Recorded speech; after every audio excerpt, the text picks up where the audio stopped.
कौन बनेगा प्रधानमंत्री? नरेंद्र मोदी, राहुल गांधी या फिर कोई और? बड़ा सवाल यह है कि 7 RCR 7 रेसकोर्स रोड की रेस में ये कोई और कौन हो सकता है? अब जो कुछ भी हुआ वह तो एक दाग है, बदुआ धब्बा, लेकिन हम अगर उसी को याद करते रहें और बाकी चीजों को भूल जाए तो यह भी ठीक नहीं। जो काम हो रहा, बड़े पैमाने पर यहाँ इंफ्रास्ट्रक्चर के डेवलपमेंट का काम हो रहा, सारे चीजों के डेवलपमेंट का काम हो रहा है, इसके लिए मैं गुजरात सरकार को बधाई देना चाहता हूं। वो विकास बेमानी है जहां फैक्ट्रियां तो लग सकती हैं, कल कारखाने तो खुल सकते हैं, लेकिन दूसरे लोग दरिद्रता की चपेट में हो, तो विकास का क्या नजरिया है? हर जगह जाकर बोल देने से काम नहीं चलेगा।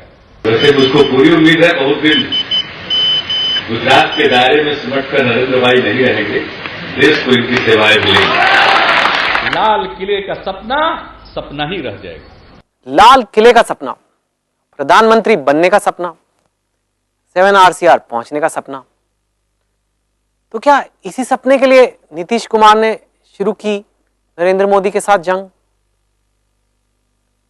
वरना अचानक ऐसा क्या हो गया कि नीतीश कुमार को बीजेपी से अपनी 17 साल पुरानी दोस्ती तोड़नी पड़ी?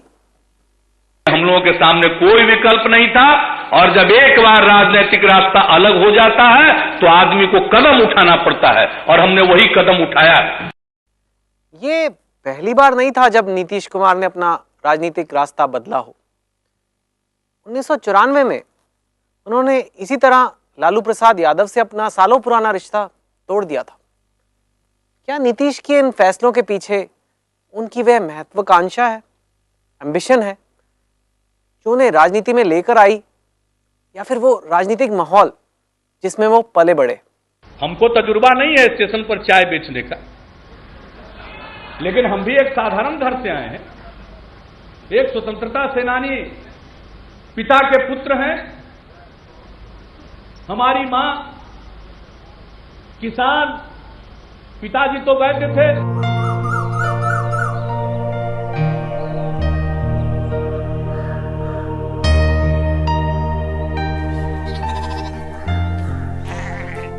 कितने दिनों से दर्द है? डॉक्टर साहब 4-5 दिन हो गए। घबराने की कोई बात नहीं, 3-4 दिन में ठीक हो जाएगा। अरे मुन्ना, ओ मुन्ना। जी बाबूजी। आ गए स्कूल से? हाँ। बेटा बाबूजी को पुड़िया बनाने में मदद करो। जी बाबूजी। सुबह दोपहर और शाम 3 टाइम की, ठीक हो जाएगा। हम भी जब स्कूल से फुर्सत में आते थे तो पिताजी के मरीज होते थे, वो दवा खुद बनाते थे, वो पुड़िया दिया जाता था, तो हम भी उनके पास बैठ करके दवा का पुड़िया बांध दिया करते थे। अब पुड़िया हम ठीक ठाक बांधते थे, अगर पुड़िया बांध दे तो फेंकने पर भी खुलेगा नहीं। नीतीश कुमार अब राजनीति की मंझी हुई भाषा बोलने लगे हैं, लेकिन बचपन में वो बेहद शांत स्वभाव के थे। उनकी बड़ी बहन उषा देवी बताती हैं, नीतीश दूसरे बच्चों की तरह खेलने कूदने वाले नहीं थे। पढ़ने में वो मन लगाते थे, ज्यादा खेल कूद में कम रहते थे। बिहार में बख्तियारपुर के पास कल्याण बिगहा के इसी मकान में 1951 में नीतीश कुमार का जन्म हुआ। इस टूटे फूटे मकान की देखभाल कर रहे सीताराम को आज भी याद है कि नीतीश गांव के बच्चों के साथ मिलजुल कर रहते थे। बचपन में बहुत, जैसे आदमी से बहुत मिलनसार थे। बचपन में किसी ने कोई झगड़ा किया तो उसको प्रेम पूर्वक जिसे सुलझते थे। उनके पिता कविराज राम लखन सिंह आयुर्वेदाचार्य होने के साथ साथ कांग्रेस की राजनीति में भी सक्रिय थे। स्कूल में नीतीश के टीचर रह चुके आनंदी प्रताप सिंह के मुताबिक घर के माहौल ने नीतीश को बचपन से ही राजनीति के करीब कर दिया था। उनके नजदीक राजनीतिक दल के कांग्रेस या अन्य दलों के लोग बराबर रहा, क्योंकि वो भी कांग्रेस के एक नेता थे। ये बैठते थे, देखते थे, समझते थे। उसी समय इनके दिल में राजनीति कुछ घर कर गए। बख्तियारपुर के इसी स्कूल में नीतीश की पढ़ाई हुई। तेज दिमाग और पढ़ाई का शौक उन्हें बख्तियारपुर से पटना साइंस कॉलेज ले आया। फिर उन्होंने बिहार कॉलेज ऑफ इंजीनियरिंग में दाखिला लिया। कॉलेज के दिनों में नीतीश के सबसे करीबी दोस्त थे नरेंद्र कुमार और अरुण सिन्हा। शुरू के कॉलेज के 2 साल तो वो अलग ही रहे, अपने अलग रूम में, हॉस्टल में नहीं, अलग रूम में, क्योंकि उनको अपना रूम नहीं मिला था हॉस्टल में, सिंगल रूम चाहते थे वो। तो एक सेंस ऑफ प्राइवेट स्पेस था उनका, बट पब्लिकली स्वभाव बहुत सहज था।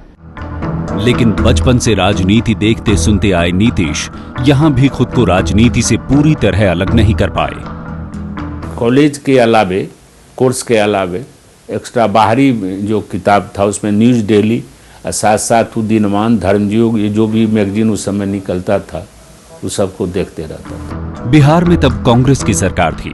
नीतीश के पिता खुद कांग्रेसी थे, लेकिन नीतीश को राम मनोहर लोहिया का समाजवाद पसंद आ रहा था। मैं नीतीश कुमार को उस समय से जानता हूं, जब वे कॉलेज में फर्स्ट ईयर में पढ़ते थे। मैं छात्रावास में जहां वो रहते थे वहां मैं मिलता था उनसे। मुझसे सवाल पूछा करते थे समाजवादी आंदोलन के बारे में। आमतौर पर भीड़ भाड़ से अलग अकेले समय बिताने वाले नीतीश धीरे धीरे छात्र राजनीति का हिस्सा बनने लगे। छात्र संघ के चुनाव के दिनों से ही नीतीश रणनीति बनाने में माहिर थे।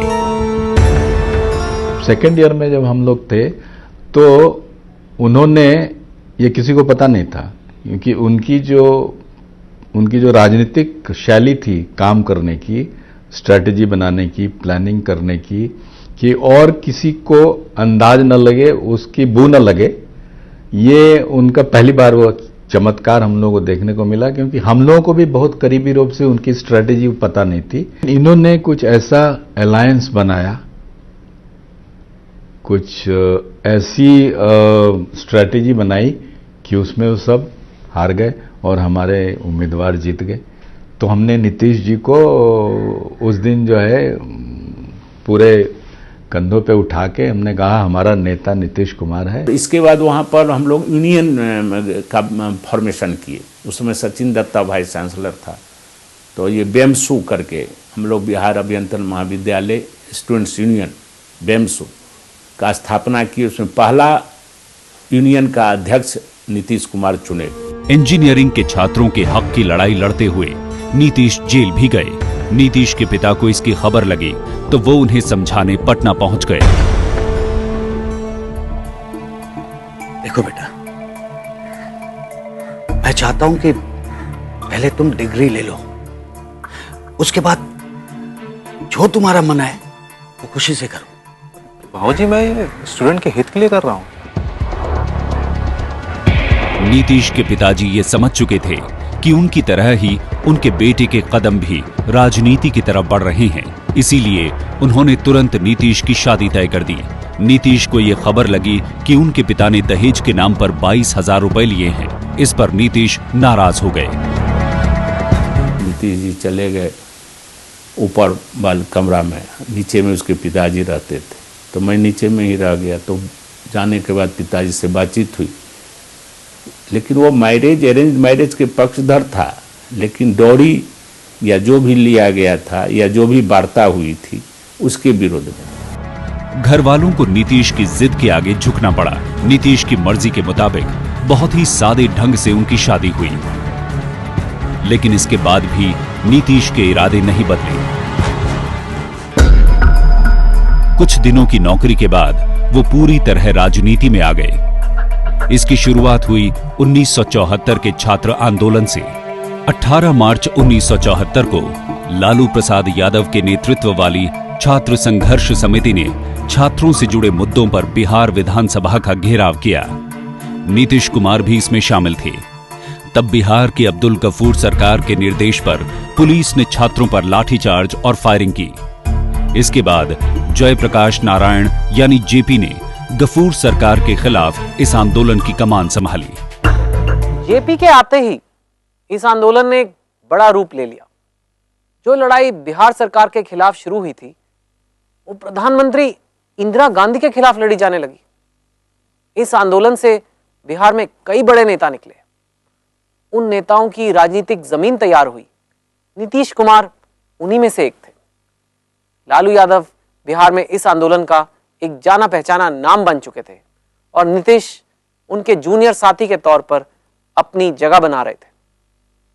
1975 में इंदिरा गांधी ने इमरजेंसी लगाई तो इस आंदोलन से जुड़े लोगों को जेल में डाल दिया गया। तब नीतीश कुमार भी जेल में थे। 1977 में इमरजेंसी हटी तो इंदिरा विरोध के नाम पर एकजुट विपक्ष ने जनता पार्टी बनाई।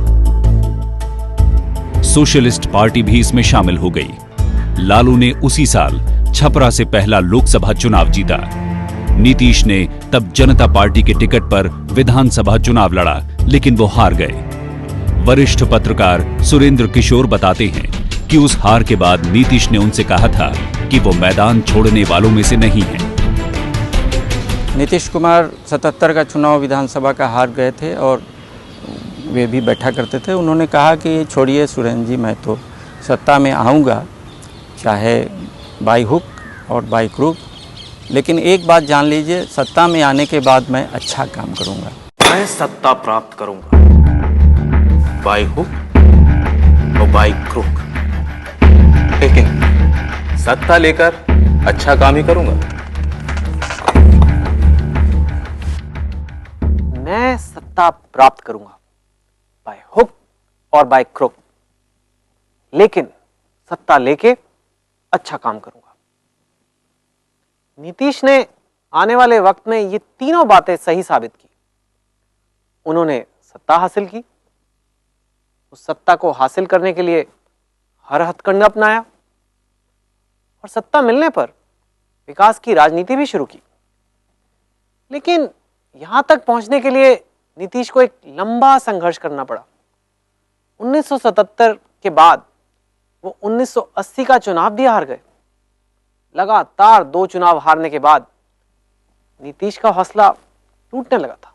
शादी हो गई थी, एक लड़का हो गया था, तो दोनों परिवारों का दबाव, पत्नी की अलग जिम्मेदारी, बच्चे की जिम्मेदारी, राजनीति में असफल, तो बहुत ही तबाही का वो समय था। और इसीलिए उन्होंने निर्णय ले लिया था, हमारी बात हुई थी उसी दौरान, कि इस बार सोच लिया है, 2 बार कोशिश की है, अगर तीसरी बार एक बार और कोशिश करूंगा। अगर इस बार भी लोगों ने रिजेक्ट कर दिया, लोगों ने मुझे नहीं जिताया, तो मैं राजनीति से संन्यास ले लूंगा। आखिरकार 1985 में नीतीश ने अपने जीवन का पहला विधानसभा चुनाव जीता। इसके बाद नीतीश बहुत तेजी से आगे बढ़ते गए। 1987 में उन्हें बिहार युवा लोक दल की कमान मिली। इस समय तक लालू यादव कई चुनाव जीतकर बिहार की राजनीति में अपनी जगह बना चुके थे। तब नीतीश भी उनके साथ थे। उसकी चाबी सो नीतीश ही था। एक जमाने में इन दोनों का नाम तो हम पहले कहे हुए हैं आपको, रंगा बिल्ला था।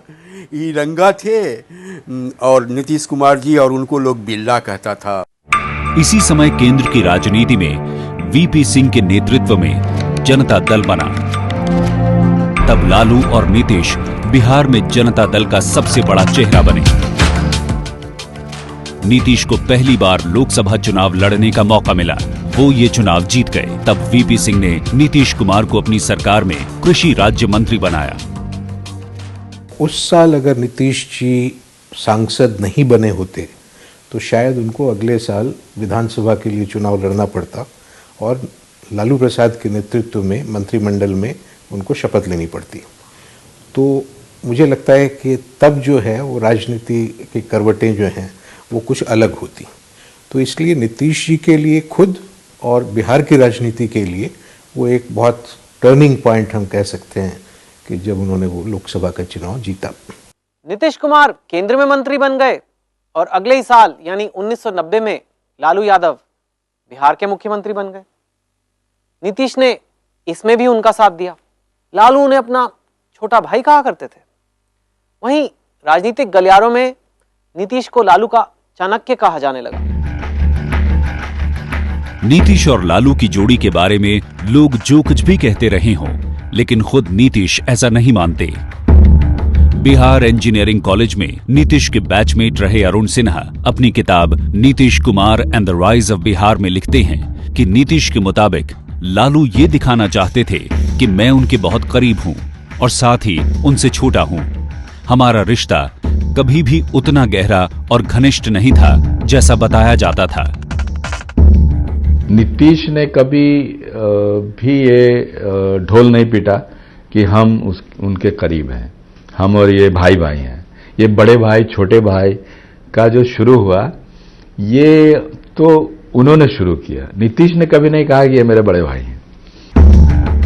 इस बीच बिहार में लालू की लोकप्रियता बढ़ती जा रही थी। लालू प्रसाद जी मुख्यमंत्री थे और वो पूरे राज्य का दारोमदार वो संभाल रहे थे, और नीतीश जी एक सांसद मात्र थे। और जिस तरीके से लालू जी ने वो अडवाणी का रथ को रोका वहाँ पे, और उसके बाद पिछड़ों की बात करते थे, जाहिर है कि वो छाए हुए थे। तो उस समय जिस तरीके से वो छाए हुए थे और जिस तरीके से वो गरीबों के मसीहा के रूप में उभर रहे थे और जिस तरीके से वो सांप्रदायवाद के खिलाफ लड़ रहे थे, तो उनके सारे देश में जो है एक छवि बन रही थी जिसमें और किसी का कोई जगह था नहीं। बिहार में लालू पिछड़ों और गरीबों के मसीहा बन चुके थे, लेकिन नीतीश की अपनी कोई अलग पहचान नहीं थी। उधर केंद्र में वीपी सिंह की सरकार गिर चुकी थी और जनता दल में टूट फूट शुरू हो गई थी। ऐसे में नीतीश न केंद्र की राजनीति में थे न राज्य की। वहीं लालू के तौर तरीकों से नीतीश की उनसे दूरियां बढ़ती जा रही थी। वरिष्ठ पत्रकार संकर्षण ठाकुर ने अपनी किताब सिंगल मैन में एक ऐसी घटना का जिक्र किया है जिससे पता चलता है कि नीतीश और लालू के बीच मतभेद कितने बढ़ चुके थे। अब तुम हमको राजपाट करना सिखाओगे? गवर्नेंस से कोई राजपाट मिलता है क्या? पावर मिलता है वोट बैंक से, पावर मिलता है पीपुल से। जब देखो गवर्नेंस करते रहते हो।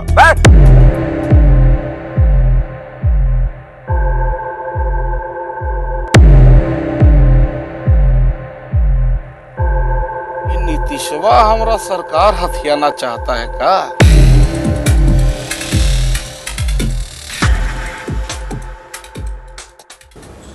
कुछ डिमांड्स लेकर के नीतीश कुमार और बिहार के कुछ अन्य नेता लालू यादव दिल्ली आए थे मुख्यमंत्री के तौर पे। उनके सामने डिमांड्स लेके गए थे। किसानों की कुछ समस्याएं थीं, बाढ़ को लेकर के, सिंचाई को लेकर के। अंदर में मीटिंग शुरू होते ही ऐसा किसी ने कुछ कहा कि लालू यादव भड़क उठे और उन्होंने धक्का मुक्की शुरू की। ललन सिंह को कमरे से बाहर निकाला। लालू यादव के जो सुरक्षाकर्मी थे वो आए, कुछ लोगों को घसीटा गया। नीतीश कुमार उस मीटिंग से बाहर निकले और बाहर निकलते हुए उन्होंने अपने सहयोगियों से कहा कि अब इस आदमी के साथ चल पाना मुश्किल है। आखिरकार नीतीश ने लालू से अपना 20 साल पुराना रिश्ता तोड़ने का फैसला कर लिया। उन्होंने लालू प्रसाद जी का साथ तब छोड़ा जब एक दूसरा चुनाव आने वाला था। वहाँ पे 1 साल के बाद एक चुनाव होने वाली थी और उस चुनाव में क्या होगा वो कोई प्रेडिक्ट नहीं कर पाता था। और लालू प्रसाद जी अपनी पॉपुलैरिटी कहिए या लोकप्रियता कहिए उसके एक चरम पर थे। तो उस समय उनका साथ छोड़ना जो है बहुत हिम्मत और साहस का परिचय था। अक्टूबर 1994 में नीतीश ने जॉर्ज फर्नांडिस की अध्यक्षता में समता पार्टी बनाई, लेकिन 1995 के विधानसभा चुनाव में नीतीश की समता पार्टी को सिर्फ 7 सीटें मिली। नीतीश को यह एहसास हो गया कि सिर्फ लालू विरोध की लहर और कुर्मी वोटों की बदौलत वो बिहार में अपने पैर नहीं जमा सकते। तब उन्होंने तलाश की एक नए साथी की। 1995 के बाद जो रिजल्ट आया उसमें हमने देखा कि वोट का बिखराव जबरदस्त तौर पर हुआ। तो उस वोट के बिखराव को रोकने के लिए और एक विकल्प तैयार करने के लिए समता पार्टी और भारतीय जनता पार्टी के बीच में सीटों का तालमेल हुआ और 1996 के लोकसभा के चुनाव में इसको व्यापक समर्थन मिला। इन हालातों में शुरू हुआ बीजेपी और नीतीश कुमार का साथ, एक ऐसा अलायंस जो वोटों के फायदे के लिए किया गया। जेपी आंदोलन के समय विचारों की राजनीति की बात करने वाले नीतीश ने आखिरकार वोटों की राजनीति का रास्ता अपना लिया। 1992 के अयोध्या विवाद को तब सिर्फ 4 साल ही बीते थे। बीजेपी की छवि हिंदूवादी पार्टी की थी। लेकिन नीतीश को तब इससे कोई परेशानी नहीं थी, क्योंकि उस वक्त उनके निशाने पर थे लालू यादव और उनकी नजर थी एक अन्य मार्ग यानी बिहार के मुख्यमंत्री निवास पर। चुनौती तो थी कि ऐसे समय में यदि कोई वहां जाके खड़ा होता है तो इतिहास उससे सवाल पूछेगा, और वो सवाल घूम घूम के बार बार आ रहा है और आना है। इसको अगर समय के साथ अगर वो अवसरवादी राजनीति के पक्ष में वहां गए तो वो उनके साथ वो है। बीजेपी ने अपना जो कोर एजेंडा था राम मंदिर का, ये सारे सवाल जो हैं 370 का एंड सो ऑन, इसको दरकिनार करके तब उन्होंने सरकार बनाया। तो इसलिए नीतीश जी ने अगर बीजेपी का साथ दिया या दूसरे लोगों ने भी बीजेपी का साथ दिया तो वो इसलिए दिया कि बीजेपी ने अपने उस कोर एजेंडा को उन्होंने दरकिनार कर दिया। 1998 और 1999 में केंद्र में एनडीए की सरकार बनी तो नीतीश ने उसमें रेल, कृषि और सड़क परिवहन मंत्रालय संभाला। साल 2000 में नीतीश ने पहली बार बीजेपी के साथ विधानसभा चुनाव लड़ा। उन्हें इसका फायदा मिला, लेकिन वो बहुमत से 41 सीटें पीछे रह गए। सत्ता के इतने करीब पहुंचकर नीतीश पहली बार मुख्यमंत्री बनने का मौका छोड़ नहीं पाए।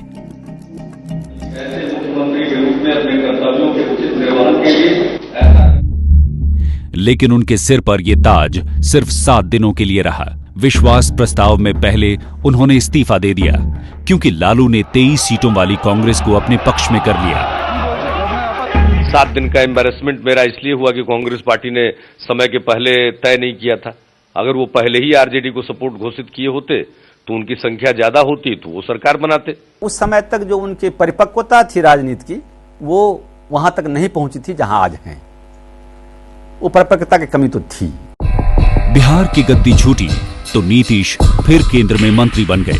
साल 2002 में गुजरात में दंगे हुए। इन दंगों की शुरुआत गोधरा में साबरमती ट्रेन कांड से हुई। नीतीश तब खुद रेल मंत्री थे, लेकिन इसके बावजूद न उन्होंने एनडीए का साथ छोड़ा न अपनी कुर्सी। उचित नहीं समझा कोई जांच भी कराना। ये मंत्री थे, कोई सड़क पर नहीं थे, एनडीए के मंत्री थे, और एक क्षण भी इन्होंने यह कदम नहीं उठाया कि नरेंद्र मोदी से टाई अप तोड़ लिया जाए। रेल मंत्रालय का काम सेफ्टी का है। अगर डिरेलमेंट हो गया, टक्कर हो गया, कोई रेल की दुर्घटना हुई, वो होता है। लेकिन अगर कोई पब्लिक ऑर्डर की समस्या है, लॉ एंड ऑर्डर की समस्या होगी तो वो जिम्मेवारी राज्यों की रहती है। देखिए, नीतीश की पॉलिटिक्स उस समय तक बहुत साफ अब ये बन गई थी कि सेंटर में जो भी रहना है सो रहना है, लेकिन असल काम बिहार में होना है। तो उनके लिए दंगे सेकेंडरी थे, उनके लिए बिहार की पॉलिटिक्स नंबर 1 थी। अरुण सिन्हा ने अपनी किताब में नीतीश के एक बयान को कोट किया है। नीतीश कहते हैं कि मेरा निशाना लालू थे। मोदी के मुद्दे पर एनडीए छोड़ने से मुझे मेरा लक्ष्य हासिल करने में कोई मदद नहीं मिलती। बिहार में वोट वहां पर शासन चलाने के आधार पर मिलता, न कि गुजरात में। वैसे भी बिहार में बीजेपी को साथ लिए बिना लालू को हटाना संभव नहीं था। My target was Lalu. It was not possible to remove Lalu without taking BJP along in Bihar. तो क्या नीतीश कुमार अपनी जरूरत और फायदे नुकसान को देखते हुए ये तय करते हैं कि उन्हें कब किसके साथ रहना है और कब किसका साथ छोड़ना है? क्या इसीलिए 2002 में उन्हें नरेंद्र मोदी से कोई शिकायत नहीं थी और 2013 में उन्हीं नरेंद्र मोदी के नाम पर बीजेपी से अलग हो गए? आखिर ये फैसला लेने में नीतीश कुमार को 11 साल क्यों लग गए? ऐसा क्या हुआ इन 11 सालों में? राजनीति करने वालों को कोई फायदा नहीं मिलेगा, क्योंकि लोकसभा के चुनाव में ये गुजरात दंगे की हाड़ी चढ़ चुकी है और काठ की हाड़ी दोबारा आग पर नहीं चढ़ती। साल 2005 में नीतीश कुमार गुजरात दंगों की तुलना काठी की हांडी से किया करते थे। उनके मुताबिक जैसे काठ की हांडी एक बार ही आग पर चढ़कर जल जाती है, वैसे ही गुजरात दंगों का मामला 2004 में एनडीए की हार के साथ खत्म हो जाना चाहिए। लेकिन वही नीतीश 2014 चुनाव के पहले अपनी ही बात से पलट गए हैं। देखिए, गुजरात में जो कुछ भी हुआ इसको कभी भुलाया नहीं जा सकता है और इसकी कोई माफी कभी नहीं मिल सकती। पिछले 10 सालों में नरेंद्र मोदी को लेकर नीतीश कुमार का जो रुख रहा है, उसकी शुरुआत दरअसल 2005 से ही हुई थी। उस साल बिहार में विधानसभा चुनाव होने थे। तब नीतीश ने बीजेपी को इस बात के लिए राजी कर लिया कि अगर बिहार में सत्ता में आना है तो नरेंद्र मोदी को बिहार से दूर रखना होगा।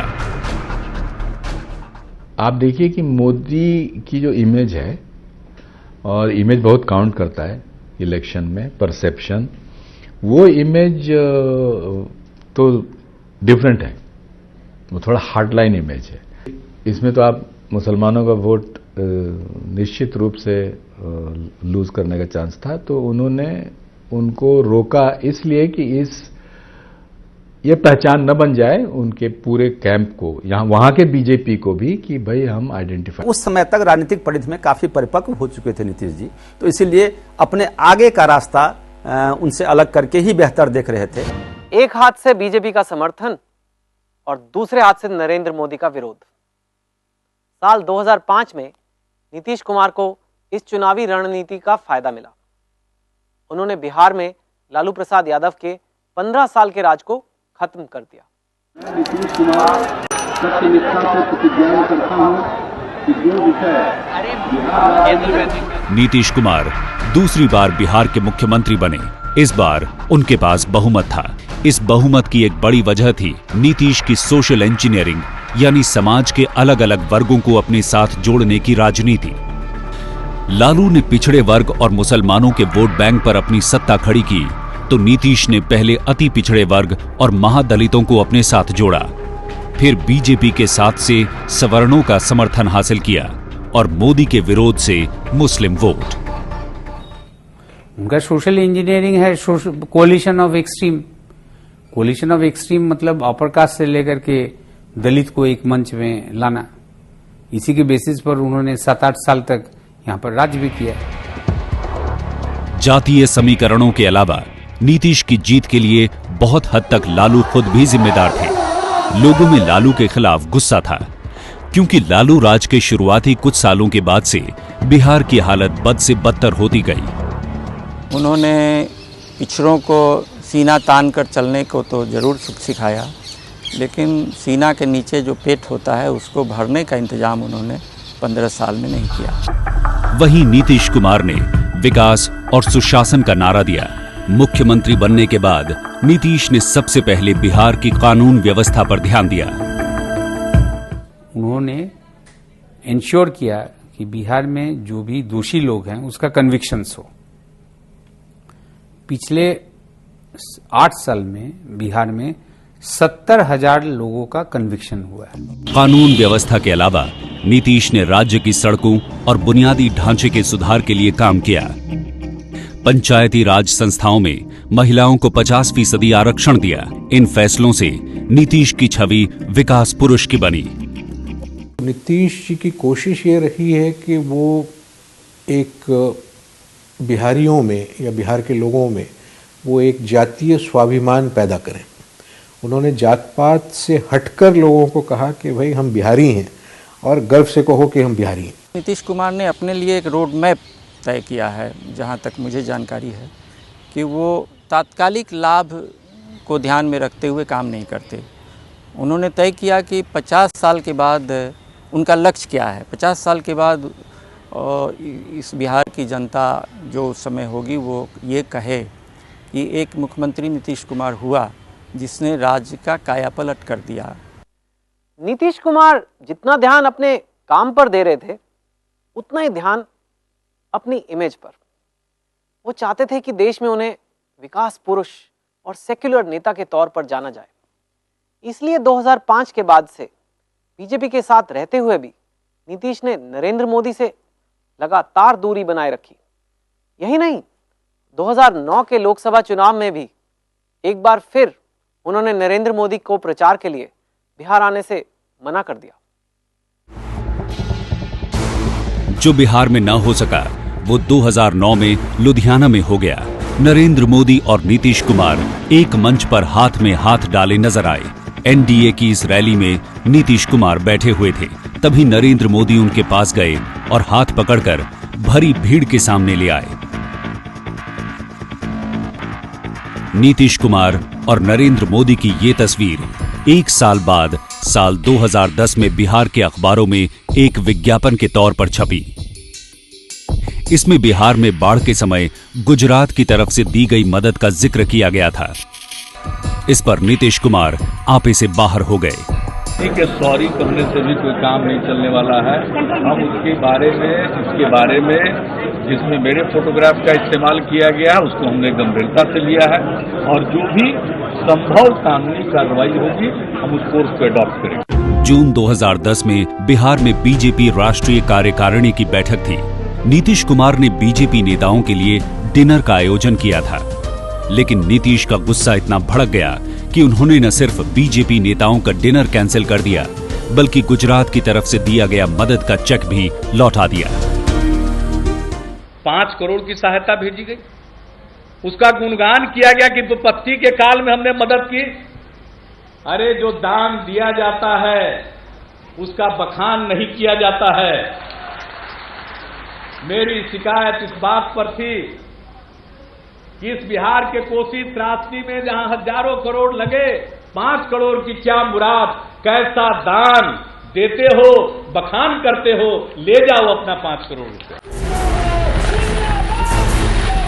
2010 की इस घटना के बाद नीतीश ने बीजेपी से गठबंधन तोड़ने की धमकी दे डाली थी, लेकिन उसी साल विधानसभा चुनाव होने थे, इसीलिए मामला शांत हो गया। नीतीश ने एक बार फिर प्रचार के लिए मोदी के बिहार आने पर रोक लगा दी। नरेंद्र मोदी के विरोध की रणनीति 2010 में भी नीतीश के काम आई। एनडीए को 206 सीटों के साथ जबरदस्त बहुमत मिला। अकेले जेडीयू को 115 सीटें मिली, यानी बहुमत के बहुत करीब। नीतीश कुमार तीसरी बार बिहार के मुख्यमंत्री बने। इस जबरदस्त जीत के बाद से ही नीतीश को यह लगने लगा कि उन्हें सत्ता के लिए बीजेपी की बैसाखी की जरूरत नहीं है। 2005 में मुख्यमंत्री बनने के बाद नीतीश ने बिहार की सूरत बदलने के नाम पर विकास के जो काम किए, उसकी चर्चा इसलिए ज्यादा हुई क्योंकि तब उनकी तुलना लालू के कार्यकाल से हो रही थी। लेकिन जानकारों का मानना है कि नीतीश के दूसरे कार्यकाल में विकास की रफ्तार धीमी हो गई। हमारे छात्र उसी संख्या में, करीब उसी संख्या में बाहर जा रहे हैं शिक्षा के लिए। ये इस बात का प्रमाण है कि जमीनी स्तर पर यहाँ विकास नहीं हुआ है, और विकास अगर हुआ है तो शहरों में ठेकेदारों का विकास हुआ है, बड़े बड़े राजनीतिज्ञों का विकास हुआ है, ब्यूरोक्रेट्स का विकास हुआ है। और यही कारण है कि मैं इस विकास की कहानी को जो थोड़ा हाइप समझता हूँ। कि उनके पार्टी के लोग शिकायत करते थे कि भाई ये पूरी तरह से नौकरशाह इन पर हावी है, ये पार्टी के लोगों को तवज्जो नहीं देते, और ये नौकरशाह जो बोलते हैं वही वो डिसाइड करते हैं। ब्लॉक से लेके और सेक्रेटेरिएट तक में जिस किस्म के पैसे की लूट हो रही है अभी भी बिहार में, वो रोकना उनके बस में नहीं है। कोशिश जरूर कर रहे हैं, लेकिन उनके बस में नहीं दिख रहा है। कई लोगों का तो ये भी आरोप है कि जो रोकने की कोशिश है वो दिखावा है। कहीं ना कहीं इस व्यवस्था को उनका आशीर्वाद है। हम पहले से अपने साथियों को बोलते थे कि देखिए इस बार लालू जी का लार टपक रहा है, हमने इतना सुधार कर दिया है। सवाल भले ही उठते रहे, लेकिन नीतीश विकास को मुद्दा बनाने में सफल रहे। वहीं दूसरी तरफ गुजरात के मुख्यमंत्री नरेंद्र मोदी भी विकास का ढिंढोरा पीट रहे थे। नीतीश कुमार अब तक नरेंद्र मोदी के खिलाफ इसलिए रहे जिससे बिहार का मुस्लिम वोट बैंक उनके साथ बना रहे, लेकिन अब ये लड़ाई 2 ऐसे मुख्यमंत्रियों की होती जा रही थी जो विकास के रथ पर सवार होकर दिल्ली की गद्दी तक पहुंचना चाहते थे। मुस्लिम, सिख, ईसाई सबका नेता नीतीश कुमार। हिंदुस्तान ने देखा है जो राज्य जातिवाद के जहर के अंदर उलझ गए, क्या हुआ उनका। बिहार किसी समय कितना शानदार राज्य था, वहां के जातिवादी नेताओं ने उस राज्य को तबाह करके रख दिया। अपनी घेघर न देखे दूसरे की फूली निहारे।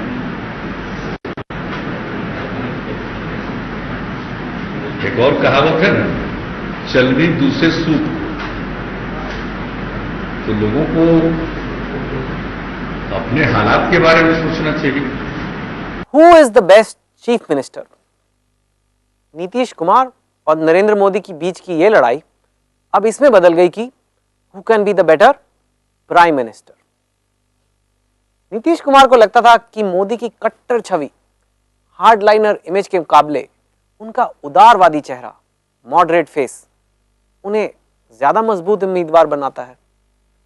लेकिन वो ये भी समझते थे कि बीजेपी के मुकाबले उनकी पार्टी जेडीयू बहुत छोटी है, जिसका जनाधार, मास बेस बिहार तक ही सीमित है।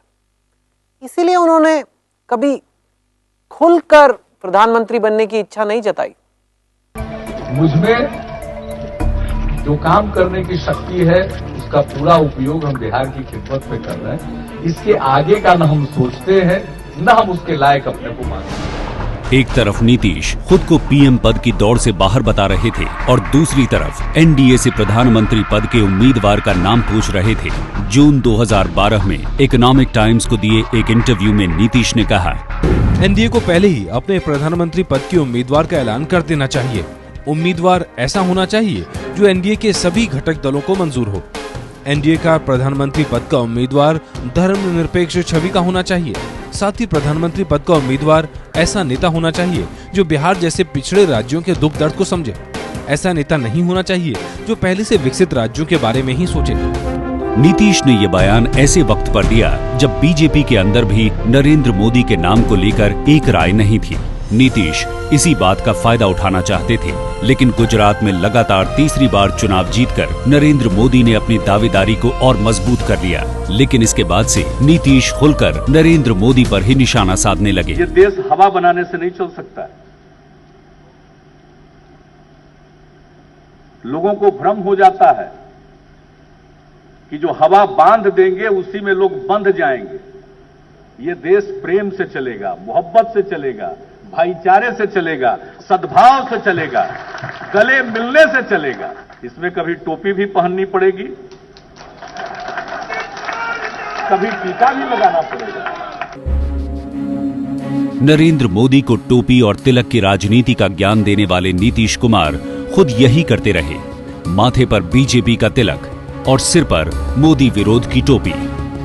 उनको लग रहा होगा कि अगर हम मोदी विरोध करेंगे तो मुसलमानों का पूरा वोट हमारे इससे आ जाएगा, और फिर वो गणित काफ़ी मजबूती दे देता है, क्योंकि बिहार में 16-16.5% मुसलमान वोट है। तो वो एक मुश्त अगर वोट किसी को मिलने लगे तो उसकी ताकत बहुत बढ़ जाएगी। एक तरफ नीतीश कुमार मोदी के नाम पर हंगामा कर रहे थे, तो दूसरी तरफ बीजेपी के अंदर भी मोदी पर घमासान मचा हुआ था। लेकिन आखिरकार बीजेपी ने मोदी को 2014 के चुनाव की कमान सौंपने का फैसला कर लिया। इसी के साथ जेडीयू ने बीजेपी से अपना 17 साल पुराना रिश्ता तोड़ने का ऐलान कर दिया। एक आम राय जो बन रही है कि अब साथ चलने से ना तो उनके गठबंधन को लाभ होगा और न हमारी पार्टी के लिए ये हितकारी हो। इसलिए हमने फैसला किया है कि अब उनका रास्ता और हमारा रास्ता अलग हो। जेडीयू से अलग होने के बाद सितंबर 2013 में बीजेपी ने औपचारिक तौर पर नरेंद्र मोदी को पीएम पद का उम्मीदवार घोषित कर दिया। इसके बाद नरेंद्र मोदी ने पटना जाकर नीतीश कुमार को ललकारा। लोग मुझे पूछते थे कि आपके मित्र ने बीजेपी को क्यों छोड़ दिया। मैंने कहा जो जेपी को छोड़ देता है वो बीजेपी को क्यों नहीं छोड़ देगा। जब फासिज्म में यकीन हो तो आदर्श हिटलर हो जाता है, और जो हिटलर ने किया वही काम किया जाता है। उनका प्रचार मंत्री था गोएबल्स, उसका सिद्धांत था एक झूठ को 100 बार दोहराओ वो सच का रूप धारण कर लेता है। यही हो रहा प्रचार। जेडीयू की जिस बैठक में नीतीश कुमार मोदी की तुलना हिटलर से कर रहे थे, उसी बैठक में जेडीयू नेता शिवानंद तिवारी ने मोदी की तारीफ की। नरेंद्र मोदी का मैं प्रशंसक हूं। क्यों प्रशंसक हूं? नरेंद्र मोदी जहां से आए हैं, जीवन में जो उस आदमी ने संघर्ष किया है और संघर्ष के बाद वो आदमी जहां तक पहुंचा है, ये कोई साधारण बात नहीं। ये आदमी शिवानंद तिवारी ने जिस तरह से नीतीश कुमार के सामने नरेंद्र मोदी की तारीफों के पुल बांधे, उसके बाद से ये माना जा रहा था कि उनका जेडीयू में बने रहना मुश्किल होगा। नीतीश ने जब उनका राज्यसभा टिकट काटा तो शिवानंद ने उन पर तानाशाह और अहंकारी होने का आरोप लगाया। यही नहीं, हाल ही में जब आरजेडी में बगावत हुई तो शिवानंद ने उसके लिए भी नीतीश को जिम्मेदार ठहरा दिया। इस सारे मामले के सूत्रधार माननीय मुख्यमंत्री जी नीतीश कुमार जी हैं। सब कुछ उन्हीं के इशारे पर उन्होंने हमको जो जानकारी है उसके हिसाब से उन्होंने प्रत्यक्ष तौर पर विधायकों से बात किया था। नीतीश अपने खिलाफ बगावती तेवर बर्दाश्त नहीं कर पाए और आखिरकार शिवानंद तिवारी को बाहर का रास्ता दिखा दिया गया। नीतीश जी दूसरे राजनेता की तरह जो हैं वो क्रिटिसिज्म जो है वो बहुत सुनने के आदी नहीं है। शिवानंद तिवारी ने नीतीश पर जो आरोप लगाए वैसे आरोप उन पर पहले भी लगते रहे हैं। 2009 के लोकसभा चुनाव में जॉर्ज फर्नांडिस और दिग्विजय सिंह जैसे नेताओं ने नीतीश पर मनमानी का आरोप लगाया था। तब नीतीश ने पार्टी के इन दोनों वरिष्ठ नेताओं को लोकसभा का टिकट नहीं दिया था, जबकि 1994 में जॉर्ज फर्नांडिस का हाथ पकड़कर नीतीश ने समता पार्टी की शुरुआत की थी। कभी जॉर्ज साहब को, कभी दिग्विजय को, कभी शिवानंद को, कभी उपेंद्र कुशवाहा को, कभी ललन सिंह को, कभी जयनारायण निषाद को, कभी पूर्णमासी राम को, इन सब को अगर नाराजगी होती रही तो ये कहीं ना कहीं नेता पे भी इसका दोष जाता है। नीतीश पर यह आरोप भी लगता रहा है कि वो आसानी से लोगों पर भरोसा नहीं करते। यही वजह है कि इतने सालों की राजनीति के बाद भी नीतीश अपनी कोई टीम नहीं बना पाए। एक कारण यह भी है कि मैंने इस किताब का शीर्षक सिंगल मैन दिया है कि वो एक किस्म के लोनर हैं। वो नीतीश कुमार के दिमाग में जो चलता रहता है वो उनके सबसे निकटतम सहयोगी सलाहकार उनको भी नहीं कई दफ़ा मालूम होता कि इस आदमी के दिमाग में चल क्या रहा है। नीतीश कुमार जी 5 आदमी पे भी बहुत भरोसा करते हों, उससे मन की बात शेयर करते हों, उससे पावर शेयर करते हों, ऐसा नहीं है। कुछ उनके काम करने की शैली ऐसी है कि वो मन की बात किसी से शेयर नहीं करते। तो ये नाराजगी बार बार अफसरों में भी रहती है, पार्टी के लोगों में भी रहती है। जो वेल विशर उनके हैं पार्टी के बाहर और बिहार के वैसे ही तैसे उनमें भी रहती है। वो भरोसा शायद उनको बहुत ज़्यादा दूसरे लोगों पे नहीं है। तो ये उनके अपने वर्किंग की कमजोरी है। लगभग 30 साल के राजनीतिक सफर में नीतीश ने कई लोगों का हाथ थामा और छोड़ा। अब 2014 के चुनाव के पहले वो एक बार फिर नए साथियों की तलाश में है। जाहिर है वो नरेंद्र मोदी को प्रधानमंत्री बनने से रोकना चाहते हैं, लेकिन 2014 के चुनाव उनके खुद के राजनीतिक करियर के लिए भी बेहद अहम हैं। नीतीश जी अपनी राजनीतिक जीवन का शायद सबसे कठिन राजनीतिक लड़ाई या निर्वाचन या चुनावी लड़ाई वो लड़ रहे हैं। अभी मोदी की हवा जिस किस्म से बिहार उत्तर प्रदेश में बह रही है उसमें ये बड़ी चुनौती है कि वो अपने किले को बचा ले। एबीपी न्यूज के ओपिनियन पोल के मुताबिक नीतीश को बिहार में बीजेपी से अलग होने का खामियाजा उठाना पड़ सकता है। पोल के नतीजों के मुताबिक 2014 के लोकसभा चुनाव में नीतीश की जेडीयू को सिर्फ 9 सीटें मिलने के आसार हैं, जो 2009 की 20 सीटों से काफी कम है। वहीं बीजेपी को इस चुनाव में 21 सीटें मिलने का अनुमान लगाया जा रहा है, जबकि 2009 में जेडीयू के साथ गठबंधन में रहते हुए बीजेपी को सिर्फ 12 सीटें मिली थी। यानी गठबंधन टूटने से बीजेपी को फायदा और जेडीयू को नुकसान होता दिख रहा है। नीतीश कुमार ने लालू यादव का साथ तब छोड़ा था जब लालू अपने राजनीतिक चरम पॉलिटिकल पीक पर थे। ठीक वैसे ही नीतीश कुमार ने बीजेपी से भी अपना रास्ता तब अलग किया जब बीजेपी के प्रधानमंत्री पद के उम्मीदवार नरेंद्र मोदी अपने राजनीतिक चरम यानी पॉलिटिकल पीक पर हैं। तो क्या नीतीश एक बार फिर अपने उस इतिहास को दोहराना चाहते हैं जब उन्होंने लालू से अलग होकर अपनी अलग पहचान बनाई और फिर लालू को ही हटाकर बिहार की कमान संभाली? क्या नीतीश कुमार ने बीजेपी से अलग होकर एक सोचा समझा दांव खेला है, एक ऐसा दांव जो अगर 2014 में नहीं तो आने वाले वक्त में उन्हें एक अणे मार्ग से 7 RCR तक ले जाए?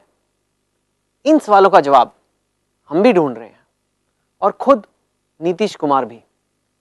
मैं फिर मिलूंगा आपसे अगले शनिवार 7 RCR के एक और दावेदार की कहानी के साथ।